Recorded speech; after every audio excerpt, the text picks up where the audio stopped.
Hello! Good morning! Good afternoon! Ayan mga kasari-sari on the spot jackpot. Today is Labor Day. Ayan. Pasensya na po kayo, hindi ako napag-vlog nung nakaraang Monday kasi may trangkaso nga ang bayot, ang bading. So ayan, napakainit po ng panahon dito. Napakainit. So 37 na yung ating temperature. Mainit po. Ayan, mainit po talaga ang panahon dito sa amin ngayon. So, meron akong kaibigan na nag-order siya ng dahil sa mainit na panahon, may nanlibre sa akin. May nanlibre sa akin ng masarap na halo-halo. Ayun siya, kumakain na. Ayan. So ako ay itatry kong kainin ang masarap na halo-halo. Ayan. Nilibre po ako ng kasamahan ko. So, kakain tayo ng masarap. Masarap kasi ang halo-halo, lalo kung libre. Ayan.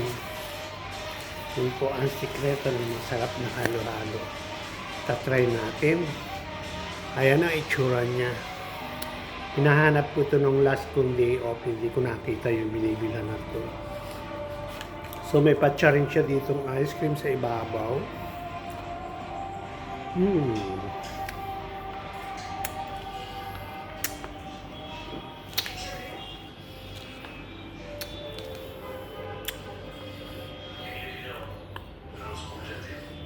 Kung ano lang kung nilagay yung topping sa ibabaw.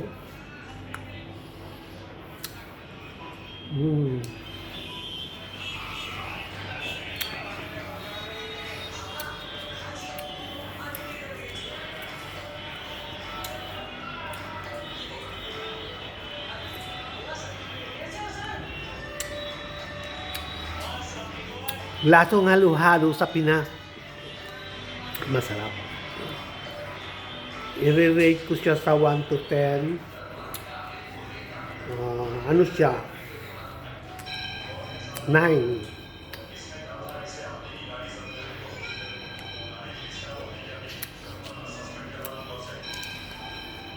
Kasi merong halo-halo na malalasa mo luma yung palaman. Ibig sabihin nito maraming bumibili sa kanila. Kasi bago yung mga palaman niya.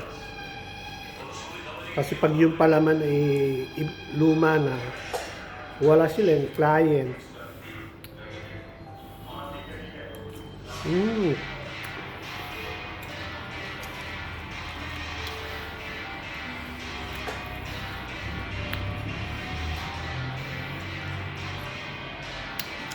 Sarap.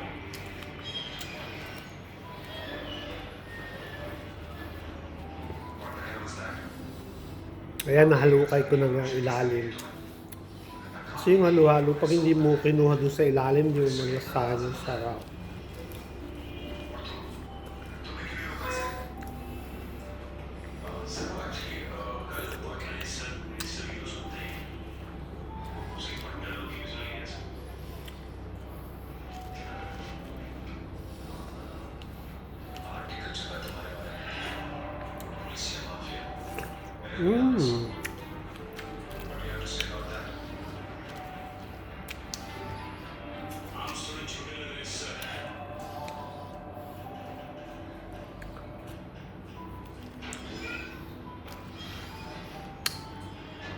Good luck sa sipon ko mamaya. Kakagaling ko pa lang sa sipon, naghalo-halo naman ako.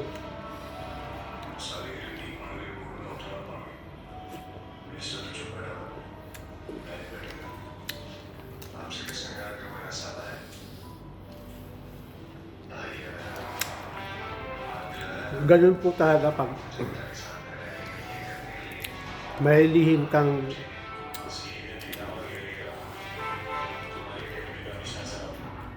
galit sa kapwa mo. Lasunin mo siya ng pagkain sa mabuting paraan.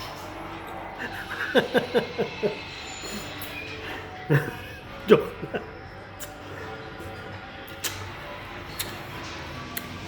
Amo. Pagkatapos ko lang gumaling sa sipon, binigyan niya ako ng halo-halo.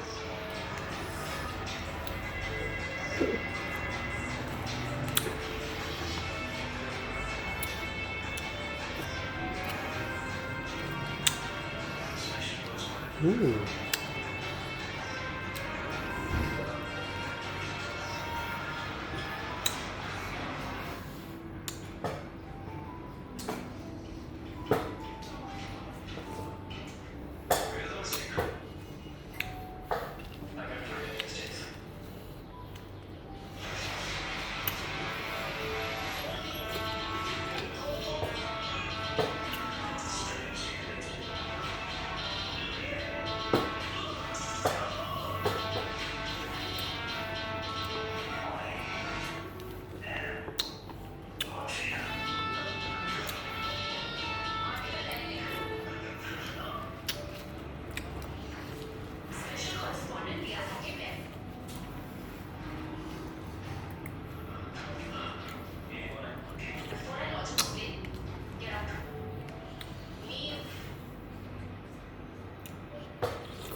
Walang tao.